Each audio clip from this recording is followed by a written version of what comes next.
கால். நம்ம நிகழ்ச்சியில ஒவ்வொரு நாளுமே ஒவ்வொரு துறையை சார்ந்த சிறப்பு மருத்துவர்களை சந்திச்சுட்டு இருக்கோம். நீங்களும் உங்க வீட்டு வரவேற்பறையில் இருந்தபடியே உங்களுடைய சந்தேகங்களுக்கான பதில்களை கேட்டு தெரிஞ்சுட்டு இருக்கீங்க. அந்த வகையில் இன்னைக்கும் நீங்க 044445969444 இந்த நம்பருக்கு கால் பண்ணி ஆரோக்கியம் சார்ந்த அத்தனை சந்தேகங்களுக்கான பதில்களையும் கேட்டு தெரிஞ்சுக்கலாம்.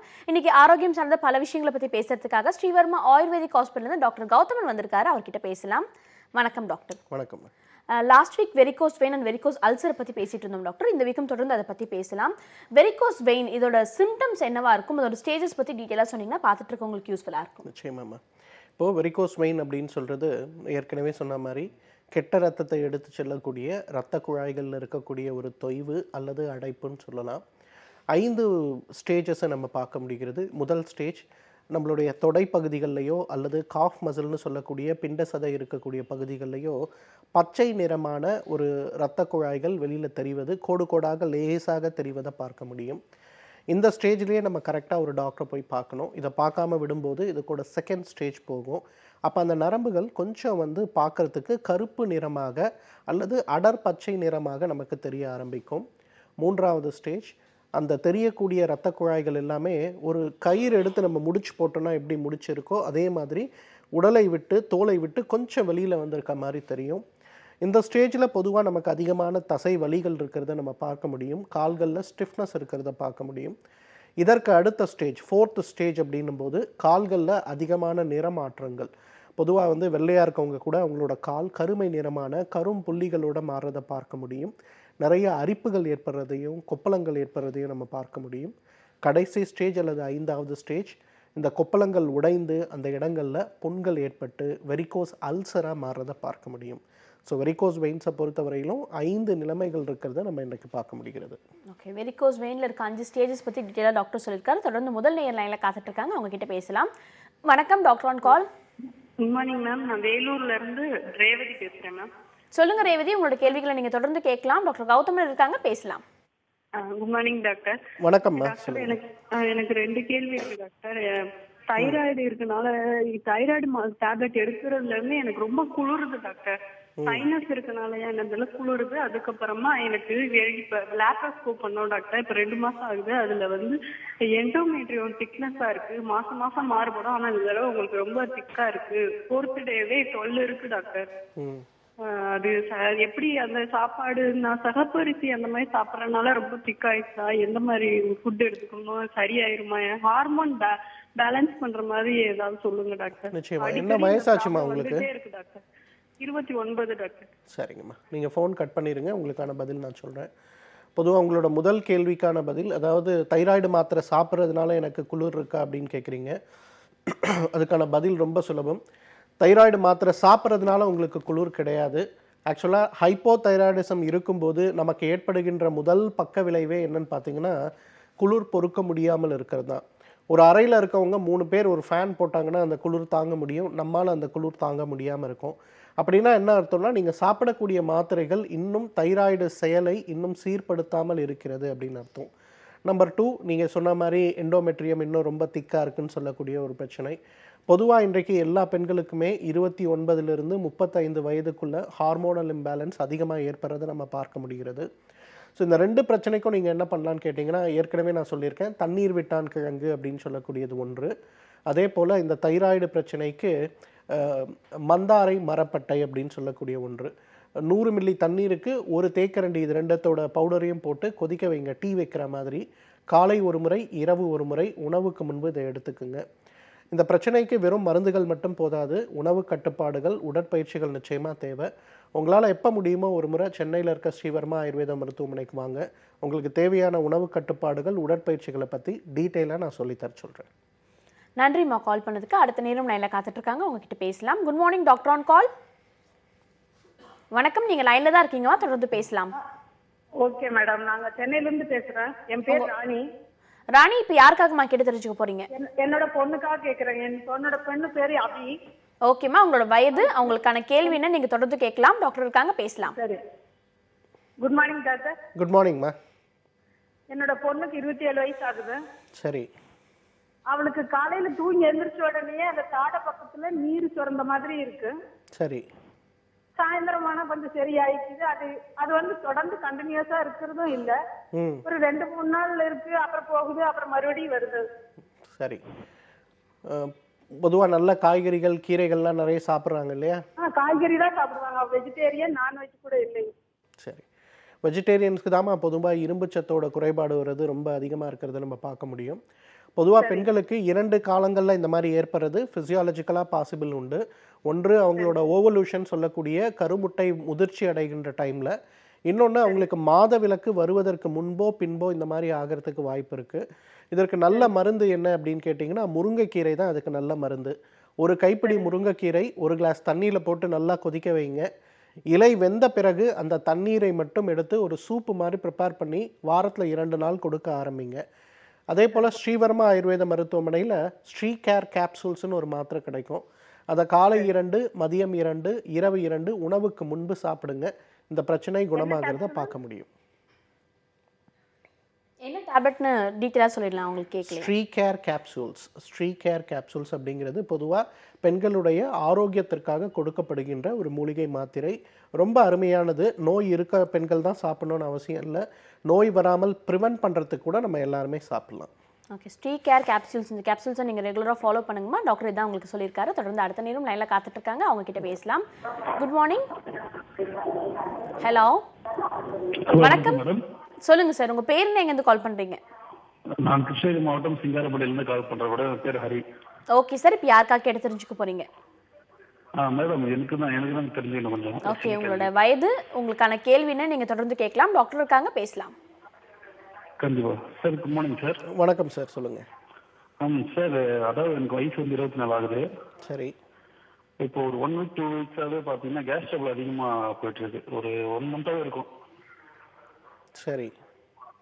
அதான் என்ன, அது நாட்டுக்கு மருந்து தானே இருக்குங்களா? இதுக்கு ஆலோசனைகள். பொதுவாக இந்த கேஸ் ட்ரபிள் அப்படிங்கிறது பார்த்தீங்கன்னா நம்மளுடைய தூக்கம், அதே போல் உணவு சாப்பிடுகின்ற நேரத்தை பொறுத்து ஏற்படக்கூடிய பிரச்சனை. முதல்ல நல்லா தூங்க முடியுமாங்கிறது முயற்சி பண்ணுங்கள். ஏற்கனவே நான் சொல்லியிருக்கேன் நிறைய முறை, 1 டம்ளர் தண்ணிக்கு 1 சிட்டிகை ஜீரகம் போட்டு நல்லா கொதிக்க வச்சு அந்த ஜீரக தண்ணியை கொஞ்சம் சாப்பிட ஆரம்பிங்க. ஸ்ரீவர்மா ஆயுர்வேத மருத்துவமனையில் பார்த்தீங்கன்னா அர்ஷோகல்பம் அப்படின்னு சொல்லக்கூடிய ஒரு சூர்ணம் இருக்குது. ARSHOKALPAM, அர்ஷோகல்பம்னு பேர் அதுக்கு. அந்த பவுடரை ராத்திரி படுக்கும்போது 1 டேபிள் ஸ்பூன் வெந்நீரில் கலந்து சாப்பிடுங்க. வயிற்றில் இருக்கக்கூடிய கேஸ் ட்ரபிள் சரி, செரிமானம் சம்பந்தப்பட்ட கோளாறுகளும் நல்லா குணமாகிறத பார்க்கலாம். நீங்கள் கிருஷ்ணகிரியில் இருக்கீங்க, ஒசூரில் நம்மளுடைய ஸ்ரீவர்மா ஆயுர்வேத மருத்துவமனையோட பிரான்ச் இருக்குது. அங்கே டாக்டர் செந்தில்குமார் இருக்கார். உங்களால் எப்போ முடியுமோ ஒரு முறை நேரில் போய் பாருங்கள். உங்களுக்கு தேவையான உணவு கட்டுப்பாடுகள் பற்றியும் வேறு ஏதாவது மருந்துகள் தேவைப்பட்டாலும் அவர் உங்களுக்கு கொடுப்பார். நன்றி சார் கால் பண்ணதுக்கு. இப்போ வெரிகோஸ் வெயினை பற்றி பேசிகிட்டு இருக்கோம் டாக்டர். வெரிகோஸ் வெயினோட சிம்டம்ஸ் அண்ட் ஸ்டேஜஸ் பற்றி நீங்கள் கிளியராக சொன்னீங்க. இந்த நோய் பாதிப்பு கொஞ்சம் சிவியராக ஆகிடுச்சு, இல்லைனா இப்போ ஸ்டார்டிங் ஸ்டேஜில் இருக்காங்கன்னா அவங்களுக்கு என்ன மாதிரியான மெடிசின்ஸ் கொடுக்கலாம், என்ன மாதிரியான மருத்துவ முறைகள் அவங்க ஃபாலோ பண்ணணும் டாக்டர்?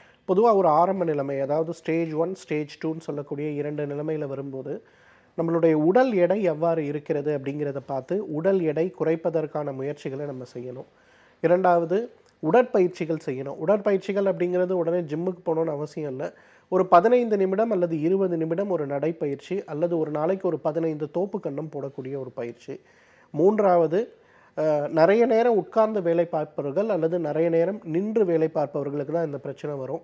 1 மணி நேரத்துக்கு ஒரு முறை, 1 மணி நேரத்துக்கு ஒரு முறை கொஞ்சம் உட்கார்ந்து அவங்களுடைய காலை கொஞ்சம் ஸ்ட்ரெச் பண்ணாங்கன்னா இந்த பிரச்சனைகள் ஏற்படுறத நல்லா தடுக்க முடியும்.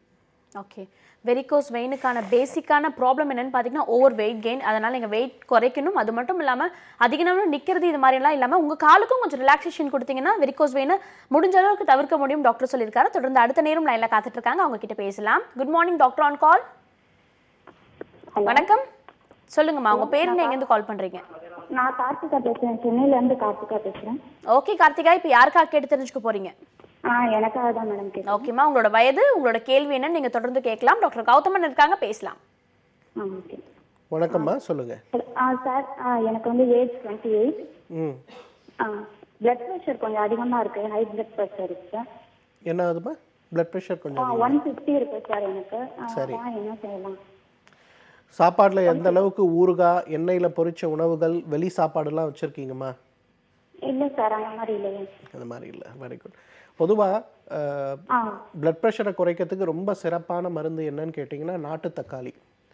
காலையில் எழுந்த உடனே ஒரு நாட்டு தக்காளி எடுத்து ஒரு கிளாஸ் வெந்நீரில் போட்டு நல்லா அதை அரைச்சிருங்க. அரைச்சிட்டு அந்த ஜூஸை காலையில் வெறும் வயிற்றுல சாப்பிடுங்க. இதை ஒரு பழக்கமாக நீங்கள் வச்சிங்கன்னா நிச்சயமாக உங்களுடைய உயர் ரத்த அழுத்தம் குறையறதை நம்ம பார்க்க முடியும். இரண்டாவது, சாப்பிடக்கூடிய உணவில் இருக்கக்கூடிய உப்பு எவ்வளவு குறைக்க முடியும் அப்படின்னு பாருங்கள். ஒரு நாளைக்கு குறைந்தது 45 நிமிடம் நடைப்பயிற்சி செய்ய முடியுமான்னு பாருங்கள். அரிசி சம்பந்தப்பட்ட உணவுகளை குறைங்க. நிறைய கீரை காய்கறிகள் எடுத்துக்குங்க. வெளியிலிருந்து சாப்பிடுகின்ற உணவுகள், பொதுவாக ஹோட்டலில் சாப்பிட்ற இட்லி தோசை எந்த பொருளாக இருந்தாலும் 99.9% அதெல்லாம் அவாய்ட் பண்ண முடியுமான்னு பாருங்கள். உங்கள் பிளட் ப்ரெஷர் நல்லா குறைஞ்சி நார்மலாக இருக்கிறத நம்ம பார்க்க முடியும். ஓகே, உணவு கட்டுப்பாடு ரொம்பவே அவசியம் டாக்டர் சொல்லியிருக்காங்கம்மா. நன்றி கால் பண்ணதுக்கு. தொடர்ந்து அடுத்த நேரம் லைனில் காத்துட்டு இருக்காங்க, அவங்க கிட்ட பேசலாம். வணக்கம். வணக்கம் மேடம். சொல்லுங்க சார், உங்க பேர் என்ன, எங்கேருந்து கால் பண்றீங்க? நான் திருநெல்வேலி டிஸ்ட்ரிக்ட் சங்கரங்கோயிலேருந்து கால் பண்ணுறேன். பேர் கணேசன். ஓகே சார், இப்போ யாருக்காக எடுத்து தெரிஞ்சுக்க போறீங்க? என் மனைவிக்கு வந்து தைராய்டுன்னு சொல்லி ஆப்ரேஷன் பண்ணியிருக்கோம். ஓகே சார், அவங்களோட வயது என்னன்னு சொல்லிட்டு நீங்க தொடர்ந்து பேசலாம். டாக்டர் இருக்காங்க. 34 மேடம் வயசு. சரிங்க, சொல்லுங்கள் Ganesan. Sir good morning sir. Morning sir அவங்களுக்கு ஒரு 5 இயர்ஸ்க்கு முன்னாடி வந்து தைராய்டுன்னு சொல்லி ஆப்ரேஷன் பண்ணோம். சரி. அதில் வந்து பார்த்தீங்கன்னா இப்போ ஒரு சைடு அந்த இருந்த சைடு தான் ஆப்ரேட் பண்ணதா சொன்னாங்க. ஆனால் அதை ஆப்ரேட் பண்ணது மாதிரி தெரியல. சரி, ஏன் ஏன் அப்படி தெரியலன்னு சொல்கிறீங்க? இல்லை அதில் திருப்பி அதில் வீக்க மாதிரியே இருக்குது சார். பொதுவாக இதுதான் நம்ம எல்லாருமே செய்யக்கூடிய ஒரு தவறு. ஒரு தைராய்டு நோய் ஏற்படும் போது அது வருவதற்கான காரணம் என்னங்கிறத பார்த்து முறையான ஒரு சிகிச்சை எடுத்து நம்ம குணமாக்கிக்கணுமே தவிர, ஒரு வீக்கம் இருக்குது அப்படிங்கிறதுக்காக அறுவை சிகிச்சை செய்தோம்னா அந்த நோய் வருவதற்கான காரணம் நம்ம உடம்புல குறையிறது கிடையாது. அப்போ அடுத்த பக்கத்தில் இருக்கக்கூடிய தைராய்டு லோப்ஸ்லையும் திருப்பி இதே மாதிரி ப்ராப்ளம் வரதுக்கு ஒரு பாசிபிலிட்டி இருக்குது. ஸோ முருங்கைக்கீரை கொஞ்சம் நிறைய சாப்பிட சொல்லுங்கள். உடற்பயிற்சிகள் கொஞ்சம் செய்ய சொல்லுங்கள். உணவில் உப்பு புளிப்பு சம்பந்தப்பட்ட காரணிகளை குறைக்க சொல்லுங்கள்.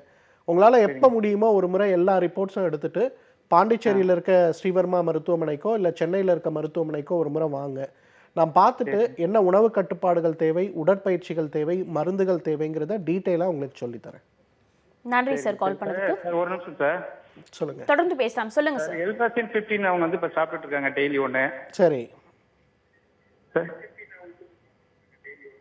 அது எப்படி சார்? அதனால சைடு எஃபெக்ட் உண்டா இல்லை அதை அப்படியே கண்டினியூ பண்ணலாமா? இல்லை, அந்த மருந்துகளை நிறுத்துறதுக்கு நிறைய வாய்ப்புகள் இருக்குது. ஆனால் முறையாக அதுக்கான ஆல்டர்னேட்டிவ் மருந்துகளை நம்ம எடுத்து அதை படிப்படியாக நிறுத்தணுமே தவிர திடீர்னு அதை நிறுத்தக்கூடாது. அதை நிறுத்தணும்னா உடல் எடை அதிகரிக்கிறது, இதயத்தில் இருக்கக்கூடிய பால்பிட்டேஷன்ஸ் வரக்கூடியதுன்னு நிறைய பக்க விளைவுகள் வரும். உங்களால் எப்போ முடியுமோ வாங்க. அதை நிறுத்துறது எப்படின்னு நான் சொல்லித்தரேன். படிப்படியாக நம்ம அதை நிச்சயமாக நிறுத்தலாம். 044445969444 இந்த நம்பருக்கு கால் பண்ணி பேசலாம். அடுத்த நேரம் லைனில் காத்துட்டு இருக்காங்க, அவங்க கிட்ட பேசலாம். Good morning. ஓகே, அவங்க லைனை துடிச்சிட்டாங்க. டாக்டர், இந்த வெரிகோஸ் வெயினை பற்றி பேசிகிட்டு இருக்கோம். வெரிகோஸ் வெயினுக்கான சிம்டம்ஸ் அண்ட் ஸ்டேஜஸ் பற்றி சொல்லிட்டு இருக்கீங்க. பொதுவாக வந்துட்டு இந்த வெரிகோஸ் வெயினை தடுக்கிறதுக்கு என்ன மாதிரியான வழிமுறைகள்லாம் ஃபாலோ பண்ணாமல்? ஏன்னா இப்போ இருக்க சின்ன பசங்கள்லாம் வந்துட்டு நிறைய ஈல்ஸ் யூஸ் பண்ணுறாங்க. நீங்கள் ஆல்ரெடி போன எபிசோட்ஸ்லேயே சொல்லியிருக்கீங்க ஈல்ஸ் யூஸ் பண்ணுறது மாதிரி விஷயங்கள்லாம் தவிர்க்கிறது நல்லதுன்னு சொல்லிட்டு. ஆரோக்கியமாக அவங்க வேறு என்னென்ன விஷயங்கள் செய்யும் போது இந்த வெரிகோஸ் வெயினை தடுக்க முடியும்? நிச்சயமாக. பொதுவாக இன்றைக்கு உடற்பயிற்சி பண்ணக்கூடிய பழக்கம் நம்ம எல்லாருக்குமே இருக்குது. ஆனால் அந்த ஷூஸை மாற்றக்கூடிய பழக்கம் அப்படிங்கிறது கிடையாது. பொதுவாக ஒரு ஷூவோட ஆயுட்காலம் அப்படிங்கிறது பார்த்திங்கன்னா மேக்ஸிமம் ஒரு 6 மாதம் தான். ஆனால் நம்ம எப்போ மாற்றுவோன்னா அது பிஞ்சு பீஸாக போன பிறகு தான் மாற்றுவோம். ஸோ ஒவ்வொரு முறையும் நம்ம நடக்கும்போதோ ஜாகிங் பண்ணும்போதோ ஓடும்போதோ அந்த ப்ரெஷர் ஒவ்வொரு டைமும் காலில் இருக்கக்கூடிய ஆங்கிள்ஸில் ப்ரெஷரை க்ரியேட் பண்ணும்போது அதுவே வெரிகோஸ் வெயின் வரத்துக்கு ஒரு காரணமாக இருக்கிறத பார்க்குறோம். தரையில் உட்கார்ந்து சாப்பிடக்கூடிய பழக்கங்கள், நடைப்பயிற்சி, உடல் எடை கட்டுப்பாடு, அதிகமான அசைவ உணவுகள் சாப்பிடாமல் இருப்பது, நிறைய ப்ரிசர்வேட்டிவ் சம்பந்தப்பட்ட உணவுகளை சாப்பிடாமல் இருப்பது, குறிப்பாக ஃப்ரிட்ஜில் வச்ச பொருட்களை சாப்பிடாமல் இருப்பது, இதெல்லாம் வெரிகோஸ் வெயின் வராமல் தடுக்கக்கூடிய முக்கியமான வழிகள். ஓகே, உணவு கட்டுப்பாடு, அது மட்டும் இல்லாமல் குவாலிட்டியான ஷூனா வெறும் காஸ்ட் வைஸ் மட்டும் இல்லாமல் என்ன மாதிரியான ஷூவாக இருந்தாலும் 6 months ஒன்ஸ் அதை வந்துட்டு மாற்றிட்டு யூஸ் பண்ணுறது தான் நல்ல விஷயமா இருக்கும்னு சொல்லிட்டு டாக்டர் சொல்லியிருக்காரு. தொடர்ந்து அடுத்த நேரம் லைனில் காத்துட்டு இருக்காங்க, அவங்க கிட்ட பேசலாம். Good morning. Good morning, doctor on கால். நீங்கள் லைனில் தான் இருக்கீங்க, தொடர்ந்து பேசலாம். ஹலோ, வணக்கம் சார், சொல்லுங்கள் உங்கள் பேர் என்ன, எங்கேருந்து கால் பண்ணுறீங்க? ஹலோ ஹலோ, லைனில் தான் சார் இருக்கீங்க, தொடர்ந்து பேசலாம். சொல்லுங்கள் உங்கள் பேர் என்ன? சார் வணக்கம் சார், நாங்கள் காஞ்சிபுரத்துலேருந்து பேசுகிறோம். உங்கள் பேர் சார்? ராமகிருஷ்ணன். ஓகே, இப்போ யாருக்காக சார் கேட்டு தெரிஞ்சுக்க போகிறீங்க? ஹலோ. சார் நீங்க இணைப்புல தான் இருக்கீங்க, தொடர்ந்து பேசலாம். இப்ப யாருக்காக கேட்டு தெரிஞ்சுக்க போறீங்க? உடம்புலாம் வந்து சில இடத்துல வந்து கொழுப்பு கட்டு. ஹலோ. தொடர்ந்து பேசலாம் சார். டாக்டர் இருக்காங்க, நீங்க டிவி பார்த்து பேசாதீங்க, போன்ல கான்சென்ட்ரேட் பண்ணி பேசுங்க. ஹலோ. சார் நீங்க டிவி பார்த்து பேசிட்டு இருக்கீங்கன்னு நினைக்கிறேன், டிவி பார்த்து பேசாதீங்க. ஹலோ. ஓகே சார், தொடர்ந்து பேசலாம், டாக்டர் இருக்காங்க. சொல்லுங்க ராமகிருஷ்ணன். ராமகிருஷ்ணன், நீங்க பேசின கேள்வி எங்களுக்கு தெளிவா கேட்கல. அது மட்டும் இல்லாம நீங்க டிவி பார்த்து பேசிட்டு இருக்கீங்கன்னு நினைக்கிறேன். அடுத்த முறை கால் பண்ணீங்கன்னா மொபைல் போன்ல கான்சென்ட்ரேட் பண்ணி பேசுங்க, அப்பதான் உங்களுக்கு தெளிவான பதில் கிடைக்கும். அடுத்த நேரம் இணைப்புல இருக்காங்க, அவங்க கிட்ட பேசலாம். Good morning, doctor on call. Hello. Hello, வணக்கம் மேடம், நாங்க திருவான்மூர்ல இருந்து பேசுறோம். ஓகேம்மா, உங்க பேர்? பேர் முத்துலட்சுமி. இப்போ யாருக்காகமா கேட்டு தெரிஞ்சுக்க போறீங்க? என் பையனுக்காக மேடம். ஓகே, அவரோட வயது, அவரோட பாதிப்புன்னு நீங்க தொடர்ந்து ஷேர் பண்ணிக்கலாம். டாக்டர் கௌதமன் இருக்காங்க, பேசலாம். சார் அப்படிங்க. வணக்கம்மா, சொல்லுங்க. சார், என் பையனுக்கு வயசு 18 ஆகுது. சரி. ரெண்டு கையும் 2 காலுமே அப்படியே சதசதன்னு அப்படியே தண்ணியா வேர்க்குது. சரி. ஷூலாம் போட்டானா அப்படியே கால் வெள்ளையா, அப்படியே ஷார்ட்ஸ் எல்லாம் இது பண்ணா அப்படி வெள்ளையா இருக்கு. அப்படி எந்த நேரம் வெயில் நேரமாலும் சரி, குளிர்காலத்துலயும் சரி, மற்ற இடத்துல எல்லாம் வேர்க்க மாட்டுது. இந்த 2 காலு 2 கை, அவ்வளவுதான். சரிங்கம்மா, சரிங்கம்மா, நீங்கள் ஃபோன் கட் பண்ணிடுங்க, உங்களுக்கான தீர்வை நான் சொல்கிறேன். பொதுவாக இந்த மாதிரி பிரச்சனை 100ல் 10 பேருக்கு ஏற்படக்கூடிய பிரச்சனை. பொதுவாகவே அவங்க உடம்புல வேர்வை அதிகமாக இருக்காது, வெறும் உள்ளங்கை உள்ளங்கால்களில் மட்டும் வேர்வை ரொம்ப அதிகமாக இருக்கும். இதற்கு 2 வகையான காரணங்கள் உண்டு. ஒன்று, அவங்களுக்கு ஆங்ஸைட்டின்னு சொல்லக்கூடிய மன அழுத்தம், பதட்டம் அதிகமாக இருக்கலாம். இரண்டாவது, அவர்களுக்கு அதிகமான உப்பு சம்பந்தப்பட்ட உணவுகளை சாப்பிடக்கூடிய பழக்கங்கள் இருக்கலாம். ரொம்ப சுலபமான மருந்து இதுக்கு என்னன்னு கேட்டிங்கன்னா, நம்ம வல்லாரைன்னு சொல்லக்கூடிய ஒரு கீரை தான். வல்லாரக்கீரையை எடுத்து நல்லா அரைச்சி அதிலேருந்து எடுக்கக்கூடிய சாறு ஒரு 30 மில்லி காலையில் ஒரு வேளை வெறும் வயிற்றில் கொடுங்க.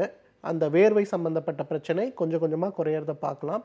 1 நாள் 2 நாள் இல்லை, குறைஞ்சது ஒரு 6 மாதம் அந்த வல்லாரக்கீரை சாரை கொடுங்க, நல்ல மாற்றம் கிடைக்கும். தேங்க்யூ ஸோ மச் ஃபார் காலிங்மா. அடுத்த நேரம் லைனில் காத்துட்டு இருக்காங்க, அவங்க கிட்ட பேசலாம். வணக்கம், doctor on call. Hello. Hello, வணக்கம், சொல்லுங்கம்மா, உங்க பேர் என்ன, எங்கேருந்து கால் பண்றீங்க? மீனா, புதுக்கோட்டையிலேருந்து ஃபோன் பண்ணுறேன். ஓகேம்மா, இப்போ யாருக்காக கேட்டு தெரிஞ்சுக்க போறீங்க? எனக்கு தான் மேடம். ஓகேம்மா, உங்களோட கேள்விகளை நீங்க தொடர்ந்து கேட்கலாம், டாக்டர் இருக்காங்க, பேசலாம். வணக்கம்மா, தைராய்டு ஒரு 6 மந்த்ஸ் ஆச்சு. 6 மந்த்ஸ்க்கு முன்னாடி ஆப்ரேஷன் பண்ணது தைராய்டு. ஹலோ, சொல்லுங்கம்மா. தைராய்டு ஆப்ரேஷன் பண்ண அதுக்கப்புறம் பார்த்தா உடம்பு வந்து கொஞ்சம் லீன் ஆகிட்டு இருக்கிற மாதிரி இருக்கு. சரி. கொஞ்சம் படபடப்பா இருக்கிற மாதிரி இருக்கு கொஞ்சம். சரிங்கம்மா, என்ன வயசு உங்களுக்கு ஆச்சுமா? மாதிரி இருக்கு. உங்க வயசு என்னம்மா? 39. சரிங்கம்மா, ஃபோன் கட் பண்ணிடுங்க, உங்களுக்கான தீர்வை சொல்கிறேன். பொதுவாக தைராய்டு கிளாண்டு எடுத்த பிறகு பார்த்தீங்கன்னா நம்ம உடம்புல தைராய்டு சுரப்பு அப்படிங்கிறதே இருக்காது. பெரும்பாலும் நம்ம சப்ளிமெண்ட் எடுத்து மட்டும்தான் உடம்பை காப்பாற்றிக்கணுங்கிற ஒரு நிலைமை இருக்கும். அந்த சப்ளிமெண்ட்டும் சில நேரங்களில் நம்ம உடம்புல முழுசாக சேருமா அப்படின்னு கேட்டிங்கன்னா அது ஒரு மிகப்பெரிய கேள்விக்குறி தான். ஸோ இதற்கு நல்ல ஆல்டர்னேட்டிவ் என்ன அப்படின்னு கேட்டிங்கன்னா, பொதுவாக முருங்கைக்கீரை மிகப்பெரிய ஆல்டர்னேட்டிவ், பாகற்காய் ஒரு பெரிய ஆல்டர்னேட்டிவ், அகத்திக்கீரை ஒரு பெரிய ஆல்டர்னேட்டிவ், அதை விட முக்கியம் பார்த்திங்கன்னா கோவைக்காய். இந்த 4 வெஜிடபிள்ஸ், முருங்கைக்கீரை, பாகற்காய், கோவைக்காய், இதெல்லாம் கொஞ்சம் ரெகுலராக சாப்பாட்டில் சாப்பிட்ற பழக்கம் வச்சுக்கிட்டிங்கன்னா நீங்கள் சொல்லக்கூடிய வேகமாக உடல் எடை குறையக்கூடிய ஒரு பிரச்சனை, பதட்டம் அதிகமாகக்கூடிய பிரச்சனை, இது எல்லாமே கொஞ்சம் கொஞ்சமாக குறையிறத நம்ம பார்க்க முடியும். கீரை வகைகள் அதிகமாக உங்கள் உணவில் நீங்கள் சேர்த்துக்கணும் டாக்டர் சொல்லியிருக்காங்கம்மா. நன்றி கால் பண்ணதுக்கு. டாக்டர், இப்போ வெரிகோஸ் வெயினை பற்றி பேசிகிட்டு இருந்தோம். ஸ்டேஜ் 1 and 2 அப்படி இருக்கவங்க கூட தீர்வுகளை பற்றி சொல்லிட்டு இருக்கீங்க. கொஞ்சம் முத்திடுச்சு, வெரிகோஸ் அல்சர் ஆகிறதுக்கான வாய்ப்புகள் அவங்களுக்கு அதிகமாக இருக்குன்னா உங்களுடைய ஹாஸ்பிட்டலில் நீங்கள் எது மாதிரியான ட்ரீட்மெண்ட்ஸ் அவங்களுக்கு தருவீங்க? பொதுவாக 4 ஃபேக்டர்ஸ் இன்க்ளூட் பண்ணி தான் ட்ரீட்மெண்ட் கொடுக்குறோம். நம்பர் 1, அவங்களுக்கு தேவையான உடற்பயிற்சிகள் என்ன. எல்லாருக்கும் ஒரே மாதிரி உடற்பயிற்சிகள் கொடுக்கறதில்ல. அவங்களோட வயது என்ன, என்ன காரணத்தினால வெரிகோஸ் வெயின் வந்திருக்கு, சொல்லிக் கொடுக்கக்கூடிய உடற்பயிற்சிகளை எவ்வளோ அவங்க ஃப்ளெக்சிபிளாக பண்ண முடியும்னு பார்த்து அதற்கான உடற்பயிற்சி. நம்பர் 2, உணவு கட்டுப்பாடுகள், எது சாப்பிட்ணும் எது சாப்பிடக்கூடாது, சாப்பிட வேண்டிய பொருட்களை எந்த அளவு உணவில் சேர்க்கணும் அப்படிங்கிறது. நம்பர் 3, அவர்களுக்கான மருந்துகள். பொதுவாக ஸ்ரீவர்மா ஆயுர்வேத மருத்துவமனையில் பார்த்திங்கன்னா ஹிருத்கேர் சிரப்புன்னு சொல்லக்கூடிய ஒரு சிறப்பு, அதே போல் ஹிருத்கேர் கேப்சூல்னு சொல்லக்கூடிய ஒரு மருந்து, மகாராஜ தைலமோ அல்லது சர்ம தேஜஸ் தைலம்னு சொல்லக்கூடிய மருந்துகளோ, ஏதோ ஒரு காம்பினேஷன் ஆஃப் ஹெர்ப்ஸ் அவங்களுக்கு என்ன தேவை இருக்கோ அதை பொறுத்து. கடைசியாக பார்த்தீங்கன்னா அவர்களுக்கு பஞ்சகர்ம சிகிச்சைகள். சிலருக்கெல்லாம் பார்த்தீங்கன்னா வெரிகோஸ் அல்சர் ரொம்ப மோசமாக இருக்கும். அவங்களுக்கு கஷாயதாரை அப்படின்னு சொல்லக்கூடிய ஒரு ட்ரீட்மெண்ட் பண்ணுவோம். நிறைய மூலிகைகளை போட்டு காய்ச்சிய கஷாயங்களை கொண்டு ஊண்டு வாஷ் பண்ணுறது. அதன் பிறகு சில மருந்தூட்டப்பட்ட நெய்யை எடுத்து கால்களில் காயம் இருக்கக்கூடிய இடங்கள்லாம் தடவி அந்த காயங்களை ஆற்றக்கூடிய சிகிச்சை. ஸோ இந்த 4 ஃபேக்டர்ஸை வச்சு தான் வெரிகோஸ் வெயின்கான ட்ரீட்மெண்ட் ரொம்ப டீட்டெயிலாக நம்ம பண்ணுறது. ஓகே, வெரிகோஸ் வெயினுக்கான டீட்டெயிலான ட்ரீட்மெண்ட் பற்றி டாக்டர் சொல்லிட்டு இருந்தார். தொடர்ந்து அடுத்த நேரம் லைனில் காத்துட்டு இருக்காங்க, அவங்க கிட்ட பேசலாம். Good morning. ஹலோ, சொல்லுங்கம்மா, உங்கள் பேர் என்ன, எங்கேருந்து கால் பண்ணுறீங்க? பேர் செல்விங்க மேடம். எங்கேருந்து கால் பண்ணுறீங்க செல்வி? ராஜபாளையம். இப்போ யாருக்காக செல்வி கேட்டு தெரிஞ்சுக்க போறீங்க? எனக்கு தான் மேடம். ஓகே, உங்களோட வயது, உங்களோட கேள்வியை நீங்கள் தொடர்ந்து. வயசு 36. ஓகேம்மா, தொடர்ந்து பேசலாம், டாக்டர் இருக்காங்க. வணக்கம் செல்வி, சொல்லுங்க. Good morning sir. Good morning. Thyroid operation பண்ணி சார். முடக்குவாதம் ரொம்ப பாதிப்பா இருக்கு. சரிங்கம்மா, எவ்வளோ வருஷமா முடக்குவாதம் இருக்குமா? முடக்குவாதம் 6 வருஷமா சிரமப்படுறாங்க சார். ஆனால் அதுக்கு முன்னாடி கிடையாது? அதுக்கு முன்னாடி கிடையாது. ஸ்டீராய்டு மாத்திரை போட்டுட்டு இருக்கேன், வலி மாத்திரை. சரி, சரிங்கம்மா. நீங்கள் சென்னை வர முடியுமாம்மா ஒரு முறை? வரலாங்க சார். சரி, உங்களால் எப்போ முடியுமோ சென்னை வாங்கம்மா. வரும்போது நீங்கள் இதுவரையில் சாப்பிட்ட மொத்த மருந்து சீட்டுகளோட பிளட் டெஸ்ட் பண்ண ரிப்போர்ட்ஸ் எல்லாத்தையும் எடுத்துகிட்டு வாங்க. முடக்குவாதத்திற்கு பயங்கரமா வலிக்குங்க சார். ஜாயிண்ட் பெயின் வேலை அப்படியே. ஆமாம்மா, நிச்சயமாக இருக்கும். தற்காலிகமாக நீங்கள் என்ன பண்ணலான்னா மகாராஜ தைலம் வாங்கி வலி இருக்கக்கூடிய இடங்களில் தடவி வெந்நீர் வச்சு ஒத்தரம் கொடுங்க. உங்களால் எப்போ முடியுமோ சென்னை வாங்க. நான் உங்களுக்கு தேவையான ட்ரீட்மெண்ட்டை டீட்டெயிலாக சொல்லி கொடுக்குறேம்மா. வெறும் மருந்து மாத்திரைகள் மட்டும் போதாது, உணவு கட்டுப்பாடுகள் தேவை, உடற்பயிற்சிகளும் தேவை. எல்லாத்தையும் சேர்த்து செய்யும்போது முடக்குவாதம் வேகமாக குணமாகிறத நம்ம பார்க்கலாம். தேங்க்யூ ஸோ மச் ஃபார் காலிங்மா. அடுத்த நேரம் நான் எல்லாம் காத்துட்டு இருக்காங்க, அவங்க கிட்ட பேசலாம். Good morning doctor on call. Hello. Hello, வணக்கம், சொல்லுங்கம்மா, உங்க பேர் என்ன, எங்கேருந்து கால் பண்றீங்க? என் பேர் ரூபி. நாங்க திருவற்றூர்ல இருந்து பேசுறேன், சென்னை திருவற்றூர்ல இருந்து. ஓகே ரூபி, இப்போ யாருக்காக கேட்டு தெரிஞ்சுக்க போறீங்க? எனக்காக தான் தெரியும். ஓகே, உங்களோட வயது, உங்களோட கேள்விகளை நீங்க தொடர்ந்து கேட்கலாம், டாக்டர் இருக்காங்க, பேசலாம். Hello doctor. வணக்கம்மா. வணக்கம் சார். எனக்கு 45 வயசு ஆகுதுங்க சார். எனக்கு இந்த கணுக்கால் கீழ் பாதத்துக்கு மேல அந்த இதுல 2 வீக்க மாதிரி இருக்கு 2 கால்லையுமே. சரி. ஆனா ரொம்ப வலிக்குது. காலையில ரொம்ப சில நேரத்துல பாத்தீங்கன்னா பயங்கர வலி வலிக்குது. யார்கிட்ட டாக்டர்கிட்ட போனாலும் அவங்க என்ன பண்ண சொல்றாங்க, அது ஒண்ணும் இல்ல, அது அப்படியே சரியாயிடும், ஒவ்வொருத்தருக்கு இருக்கும் அப்படிங்கிறாங்க. ஆனா எனக்கு வலி தாங்க முடியல. அந்த 2 பக்கமும் அப்படியே நல்ல வீக்கம் இருக்கு. காலில் அப்படி தனியா உருண்டையாட்டமே இருக்கு 2 பக்கமும். உங்களோட எடை என்னம்மா? என்னோட 68. என்ன வயசு சொன்னீங்கம்மா? எனக்கு 45 வயசு ஆகுது. சரி, பொதுவாக 2 பிரச்சனை இருக்க வாய்ப்பு இருக்குது. ஒன்று, அந்த இடத்துல அதிகமான யூரிக் ஆசிட் போய் சேர்ந்து நமக்கு கவுட்டுன்னு சொல்லக்கூடிய ஒரு ஆர்த்ரைட்டிஸ் நோய் வருவதற்கான வாய்ப்புகள் இருக்குது. அல்லது ரொம்ப சுலபமாக கால்களை நம்ம நடக்கிறக்கூடிய பொசிஷன் சரியில்லாமல் இருக்கும்போது நமக்கு அந்த மாதிரி பிரச்சனை வரத்துக்கு வாய்ப்பு இருக்குது. நீங்கள் சுலபமாக என்ன பண்ணலான்னா மகாராஜ தைலம் வாங்கி முட்டுக்கு கீழே தசை பகுதிகளிலேருந்து ஃபுல்லாக காஃப் மசில்லேருந்து எல்லா இடத்துக்கும் அந்த எண்ணெயை தடவுங்க. கொஞ்சம் வெந்நீர் வச்சு ஒத்தரம் கொடுங்க. உங்களால் எப்போ முடியுமோ ஒரு முறை ஸ்ரீவர்மா ஆயுர்வேத மருத்துவமனைக்கு வாங்க. நான் பார்த்துட்டு டீட்டெயிலாக உங்களுக்கு தேவையான சில உடற்பயிற்சிகள் சொல்லித்தர சொல்கிறேன். அதை கொஞ்சம் ஃபாலோ பண்ணிங்கன்னா வேகமாக குணமாகிறத நம்ம பார்க்கலாம்.